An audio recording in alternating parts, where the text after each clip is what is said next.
Shabbat Shalom, meus irmãos. Primeiro, vamos nos apresentar.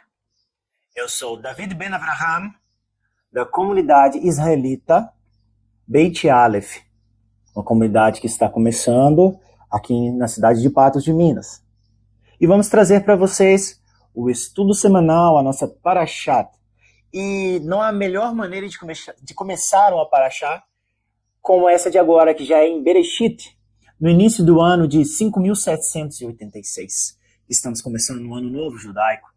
Já passamos pelo Rosh Hashanah, já passamos pelo Yom Kippur. Festa das Cabanas foi maravilhoso. E tivemos o nosso querido Simchat Torah, o recebimento da nossa querida Torá. E vamos começar então com o nosso estudo. Sejam muito bem-vindos. Vamos compartilhar com vocês conhecimentos e estudos. Envie para pessoas que você ama, curta, compartilhe, tá bom? Então vamos começar aqui. Essa Parashá Bereshit, ela vai de Gênesis 1, versículo 1, até capítulo 6, versículo 8, tá? E também na Haftará, que são os profetas, você vai estudar capítulo 42 de Isaías, do 5 ao 21, né? E na Brit Hadashah, o renovo da aliança, conhecido também na sua Bíblia às vezes como Novo Testamento, João 1, do 1 ao 5, tá bom? Que a gente vai estudar. Então vamos dar uma passada sobre a nossa Parashá Bereshit. Bereshit significa princípio, tá? E você vai conhecer também como Gênesis, tá bom? Bem, então aqui eu separei um estudo maravilhoso que diz assim, uma introdução para vocês. A Parashá Bereshit, que abre a Torá, o livro de Gênesis, é fundamental para nós, o judaísmo, e claro, para todo ser humano que crê na palavra maravilhosa do Senhor. Porque ela estabelece a base de identidade e dos princípios morais do povo judeu. Ela contém lições profundas sobre a criação, a natureza humana, a liberdade de escolha e as consequências de nossas ações. Então, assim, às vezes a gente lê o livro de Gênesis apenas pensando que é o começo da humanidade, que é apenas uma história. Mas, na verdade, é um ensinamento que serve para ontem, hoje e servirá amanhã. Então vamos ver aqui um pouco sobre o ensinamento da criação, né? A origem do mundo com propósito. A narrativa da criação não é um acidente, mas um ato intencional e benevolente de Deus. A origem do mundo com propósito.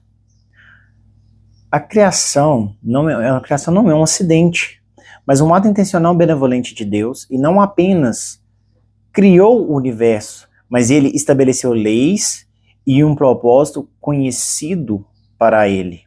Nós não estamos aqui por acaso, como às vezes algumas teorias prevê, que do nada surgiu o ser humano. Não, existe um Criador e ele fez tudo segundo o seu propósito, segundo a sua intenção, para nos colocar neste mundo.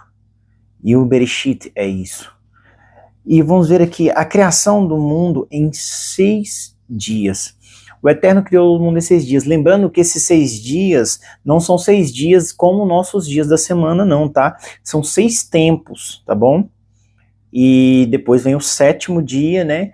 Que vem o descanso. Porque você vai observar que Deus disse, haja isso, haja luz, né? Haja firmamento. E Deus vai criando as coisas, quando você lê lá a nossa leitura semanal, e vai colocando tudo. E ele vai dizendo que ele viu que era bom, que ele gostou, e foi maravilhoso, e ele vai colocando tudo no seu devido lugar. E Deus, quando ele cria algo, ele deixa aquilo crescer, tá? O que é importante saber na Parashá, que esse tempo desses 7 dias não são 7 dias comuns, são anos, muitos anos, porque Deus pega, coloca algo, deixa aquilo crescer, frutificar, para depois as coisas irem acontecendo, tá bom? Vamos ver aqui, né? Aí a criação do 7º dia, por exemplo, que é maravilhoso, que é o dia de hoje, o Shabat. Por isso o Senhor colocou como santo e como perpétuo. É um mandamento perpétuo. Então jamais deixe alguém dizer para você que o Shabat foi abolido, porque não foi. Está aqui na Torá, está na Bíblia completa. E Yeshua, quando esteve na terra, junto com os apóstolos, cumpriam o Shabat, tá bom? Mais pra frente a gente vai fazer estudos sobre o Shabat, tá bom? e vamos falar mais sobre ele. Mas estamos falando especificamente da Parashá da criação, tá? Aí vem a dualidade e a separação, né? Ele vem e separa as luzes das trevas, as águas da terra. Deus introduz a dualidade e a diversidade no mundo. Essa separação, no entanto, também pode levar à hierarquia e ao julgamento, um desafio que a humanidade precisa superar. Na nossa vida, nos nossos dias, tudo há dualidade.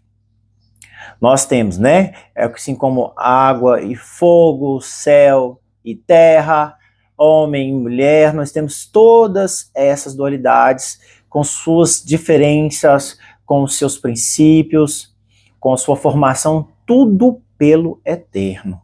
Nós temos que, então, entender uns aos outros, buscar dentro da palavra o que é dito, né? Dentro, por exemplo, do casamento, a dualidade, a gente tem que entender, buscar sobre isso, o marido e a mulher, o papel de cada um, e eu também o meu papel como homem na sociedade, o papel da minha esposa como mulher na sociedade, até o papel da minha filha, que é pequena, na sociedade. Então tudo isso nós temos que pensar, né? E cada ato criativo de Deus é considerado bom, que é o que eu falei um pouco anteriormente. Deus disse que, criei isso e viu que era bom, né? Em sua essência, uma manifestação da bondade divina. E quando a gente vai estudar aqui sobre a bondade divina, ela está desde Gênesis a Apocalipse. E essa bondade também pode ser entendido como a graça do Senhor, que leva a cair por terra uma teoria de que a graça só veio com Jesus, quando ele morre na cruz, Yeshua, que é o nome verdadeiro dele, né? Jesus é uma tradução, mas o nome verdadeiro é Yeshua. Então Yeshua vem, morre na cruz, ele ressuscita, e aí dizem que a graça veio após ele. Não, ele não veio trazer a graça, porque a graça nos permite cumprir a lei, nos ajuda a cumprir a lei, e a graça sempre esteve desde o fundamento, viu? O Senhor sempre colocou a graça e depois ele nos deu a lei para sabermos viver segundo a vontade dele, né? Aí sim, a imagem de Deus. A criação do ser humano é a imagem de Deus. Em hebraico, Tzelem Elohim, destaca o valor único de cada indivíduo. Isso implica que cada pessoa possui um potencial de santidade e responsabilidade de ser parceira de Deus na criação. Sim, meus queridos, nós somos co-criadores juntamente com o Eterno. Você, David, mas como assim nós, co-criadores, junto ao Eterno? Sim, junto ao Eterno. Veja como é o nosso dia a dia.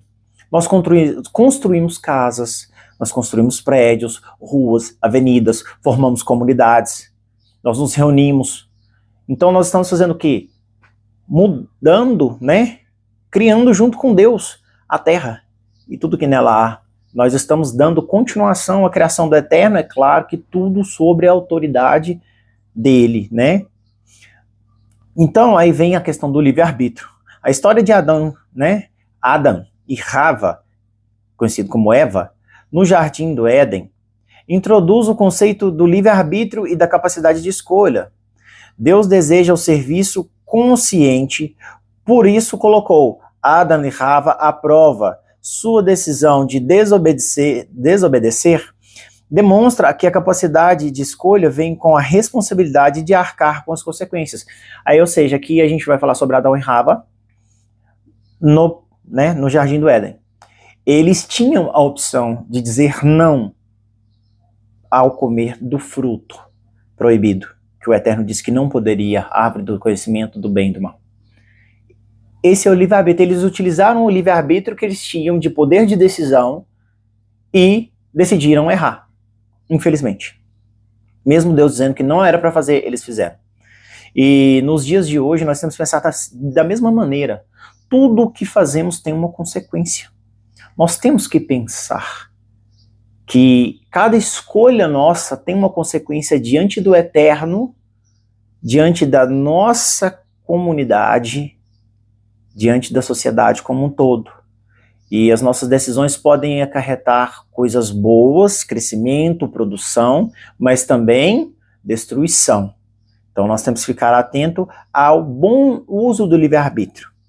Aí vem também, vamos falar sobre a origem do mal. O mal não foi criado por Deus, mas surgiu após a desobediência humana, ao comerem do conhecimento, Adão e Rava trouxeram sofrimento ao mundo. A história mostra que o mal é o resultado da ausência de sabedoria e da escolha errada. Nesse caso aqui, nós não estamos falando daquela passagem que Deus fala, eu criei o bem e o mal, tá? Nós estamos falando em relação às escolhas humanas que trouxeram o pecado para o mundo, tá? Não estamos falando sobre essa parte que vai falar, às vezes alguém pode falar, mas a palavra do Eterno vai dizer que o próprio Eterno criou o bem e o mal. Sim, mas essa é uma outra parte que nós falaremos mais à frente. O dom do perdão. Mesmo após a desobediência, Deus não destrói a humanidade, mas oferece uma nova chance. Essa história ensina sobre o dom divino do arrependimento e do perdão, que a humanidade necessitaria desde o início. A graça, tá vendo? Mesmo o ser humano não sendo digno, o Eterno concede misericórdia. O que é a graça? Não é um favor imerecido? Então, aqui ó, quando Adão e Rava pecam, eles mereciam o quê? Segundo a palavra que o Senhor havia dado no princípio, que eles deveriam ser destruídos. Mas não, certamente morrerás. Mas o que o Eterno faz ali? Ele decide agir com graça. Um favor que Adão e Rava não mereciam. E aí ele entra e dá a eles a possibilidade de redenção. O Senhor age com a gente com misericórdia. Então, às vezes, na sua vida, à sua volta, cuidado ao dizer que uma pessoa não tem mais jeito. Cuidado ao dizer para você mesmo que você não tem mais jeito. A graça do Senhor está aí para isso, desde o princípio. Você tem direito, sim, de se arrepender, de fazer techuvá, de fazer o retorno ao Eterno. Ele está esperando você. Só não há como fazer retorno ao Eterno depois que parte. Mas enquanto estamos aqui, nós temos a graça e graças ao Pai nós temos o sangue de Yeshua para nos ajudar e nos resgatar na nossa techuvá, né? Então vamos ver aqui também sobre o propósito, por exemplo, do casamento, né? A ordem divina para crescer e multiplicar-vos estabelece família como uma instituição central. Diferente da visão ocidental focada apenas no amor romântico, a Torá enfatiza que o casamento é para o estabelecimento de uma família e continuação da criação. O Eterno disse, né? Cresçam e multipliquem. É um mandamento. Então, quando eu e a minha esposa cumprimos esse mandamento de multiplicar, o Senhor se agrada, né? O sexo dentro do casamento, ele é o cumprimento de uma mitzvah. Mitzvah é o quê? Uma ordenação do Eterno. Então, isso também é cumprir a vontade do Eterno, quando a gente se multiplica, quando a gente gera filhos. Olha o poder da família, por isso que o nosso adversário vem tentando destruir as famílias, ele vem tentando jogar as famílias por terra. E, infelizmente, à nossa volta tem várias ferramentas trabalhando contra o valor da família. Porque o nosso adversário sabe que o tempo dele é curto e ele vai lutar contra a família até o fim. Aí nós temos aqui agora a questão da inveja e da violência. Inveja é um mal terrível que vive no nosso meio, nos dias de hoje, e sempre foi assim. A história de Caim e Abel aborda as consequências devastadoras da inveja e da falta de aceitação. A rejeição da oferta de Caim, que era inferior à de Abel, lembrando que era inferior à de Abel, sabe por quê? Porque Abel pegou o seu melhor para ofertar ao Eterno. O Eterno gosta de ofertas perfeitas. Não estou dizendo de dar seu tudo, como alguns pregam por aí. Eu estou dizendo de fazer o seu melhor para o Eterno. Com carinho, com kavaná. Kavaná é a intenção perfeita, que foi o que Abel fez. Já Caim não fez isso. Caim pegou ali as coisinhas mais ou menos da produção dele e falou, isso aqui para o Eterno tá bom, e eu vou oferecer isso e tá de bom tamanho. Mas o Eterno não aceitou, porque ele pede para que nós venhamos fazer o melhor para ele e não o pior. Irmão, o pior ele não aceita. Então essa história ela vai advertir sobre os perigos das emoções negativas e da violência também entre irmãos, porque o ciúme de Caim sobre Abel fez com que ele cometesse o primeiro assassinato da história. Gente, olha para vocês verem ali, só, né, no começo da humanidade, o primeiro assassinato foi por inveja. Foi por inveja. Então nós temos que pensar a respeito disso, cuidado com a inveja.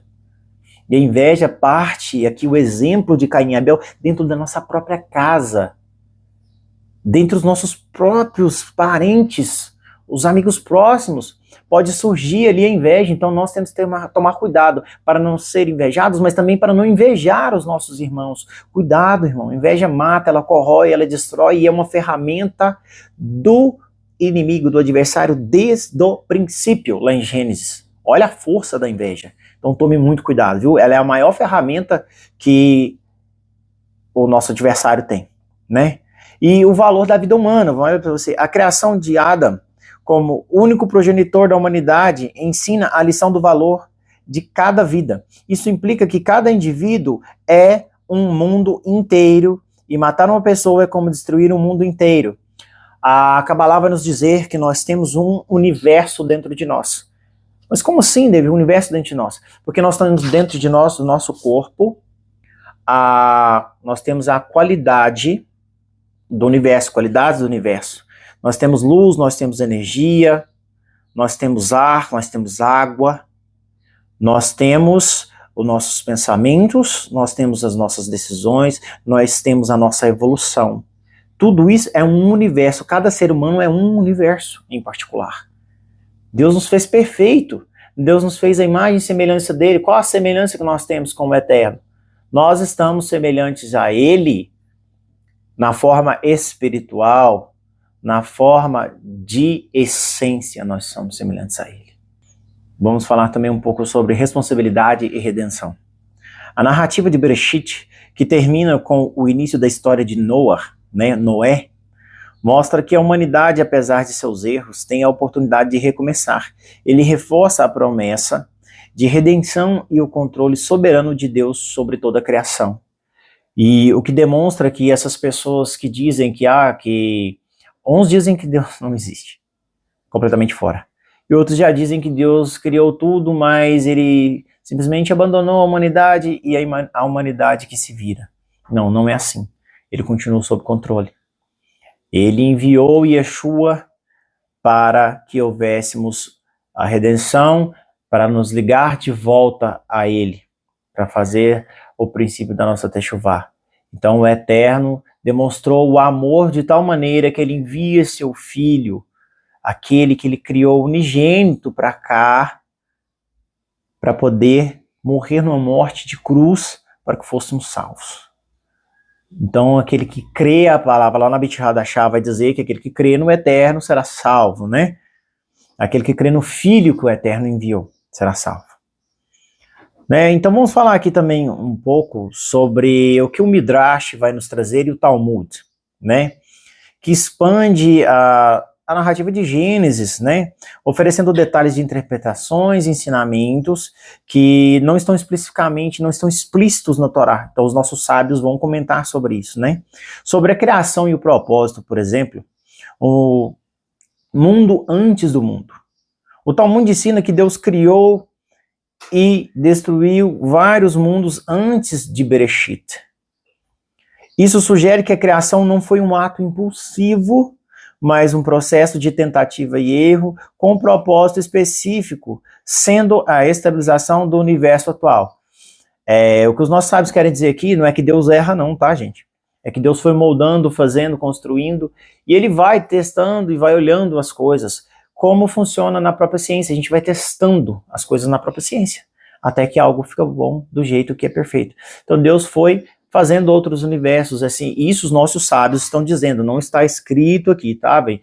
Tá, gente? É os nossos sábios, os nossos rabinos aí, antigos do Talmud, que vão falar sobre isso, sobre essa maneira. Se você tem dúvidas mais profundas sobre isso, pode entrar em contato com a gente que a gente vai ajudar vocês, tá?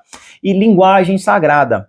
Olha, o hebraico é a língua materna nossa, viu? Não é o aramaico. Tem gente que acha que a língua mais antiga é arcadiano, aramaico, não.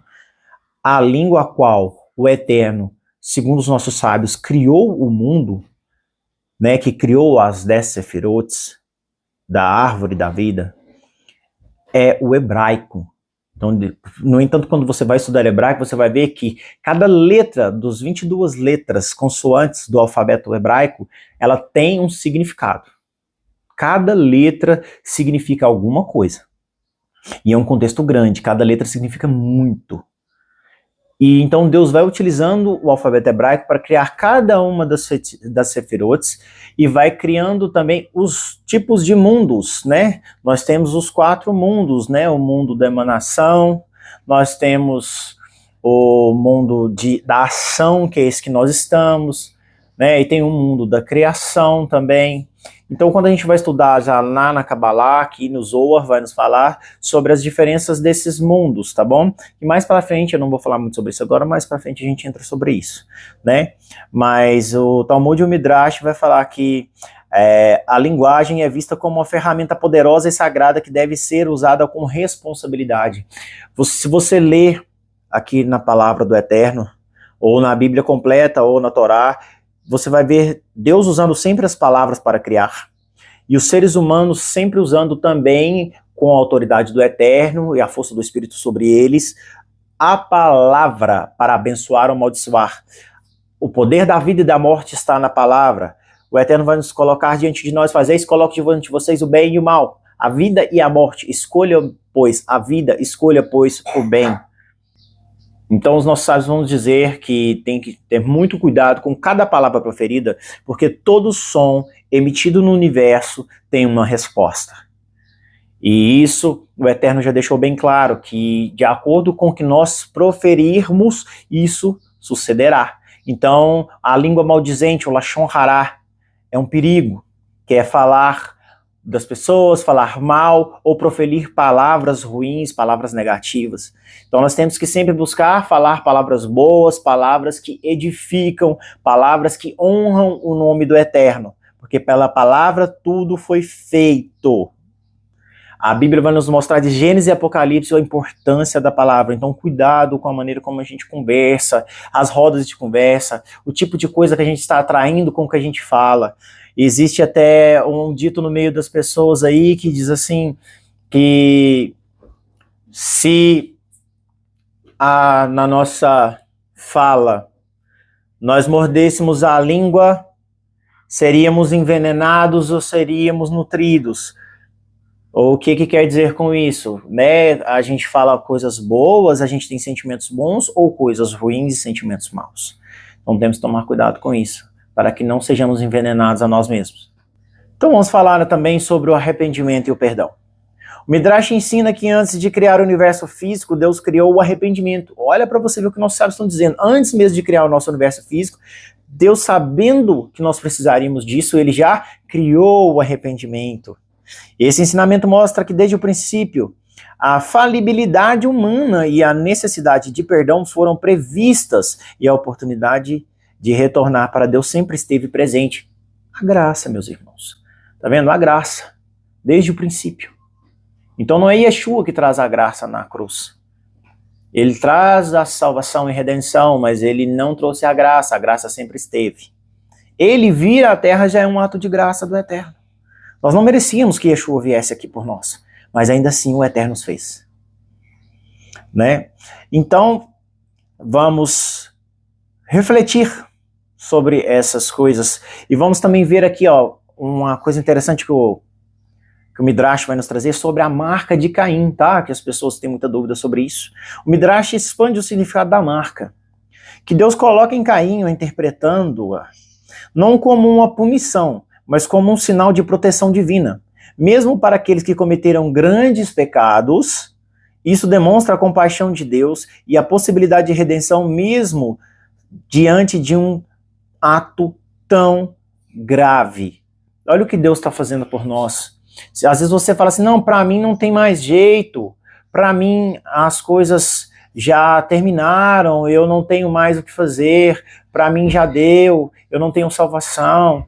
Tá vendo o que Deus fala? Às vezes a pessoa comete um pecado e ela não quer nem comparecer na sinagoga, ela não quer nem dobrar o joelho para orar a Deus, porque ela não se sente digna. Mas olha o que Deus vai fazer aqui com Caim. Isso mostra mais uma vez a graça, mais uma vez a techuvá em ação. Então há jeito sim para você, como houve jeito para mim e para todos os que querem a redenção do eterno, né? Então a relação com Deus, Deus como o nosso Ratan, ou seja, como o nosso ministro. O Talmud no Tratado de Eruvin ensina que o próprio Deus atuou como Ratan de Adão e Rava, organizando a cerimônia de casamento e unindo Adão e Rava. Olha onde foi instituído, segundo os nossos sábios, o casamento. Porque ali Deus, ele quer ensinar desde o princípio tudo certo. Então ele já faz o quê? Mostra que Adão e Rava eram casados. Ele formou um para o outro e ele mesmo celebrou o casamento deles. Eles foram casados para mostrar a importância do casamento e a força que ele tem, né? E essa lição enfatiza a humildade de Deus também e a santidade da união matrimonial, servindo de exemplo para a conduta humana. O diálogo com a humanidade, o Talmud frequentemente discute o diálogo entre Deus e os primeiros humanos, enfatizando o relacionamento pessoal que Deus buscou estabelecer. A história de Deus perguntando a Adão, onde estás, em Gênesis 3:9, é interpretada não como uma busca por localização, mas como um chamado ao autoexame e à responsabilidade. Em resumo, o Talmud e o Midrash usam a Parashá Bereshit como ponto de partida para explorar questões filosóficas e éticas profundas sobre a existência humana, o livre-arbítrio, as relações familiares, a relação com Deus, fornecendo uma base para a grande parte da lei judaica e da própria teologia. Então, nós temos aí esse estudo maravilhoso. Em resumo, o Talmud e o Midrash, eles usam a Parashá Bereshit como ponto de partida para explorar questões filosóficas, éticas profundas sobre a existência humana, o livre-arbítrio, as relações familiares, a relação com Deus, fornecendo a base para uma grande parte da teologia e da lei judaica. Então o Eterno vai nos ensinar aí nessa Parashá Bereshit a importância do nosso relacionamento com Ele, a importância da redenção na nossa vida, a importância da construção da família, a unidade do nosso povo. Tudo isso a gente aprende com essa Parashá Bereshit. E aqui nós temos várias outras coisas que poderíamos abordar, até mesmo como vários assuntos que foram citados ao longo, mas com o tempo nós vamos citando tudo. E nós vamos estudando ao longo das Parashás tudo que pode ser dito a respeito. Né? Então, muito obrigado você que ficou até aqui. Que a bênção do Eterno esteja sobre sua vida.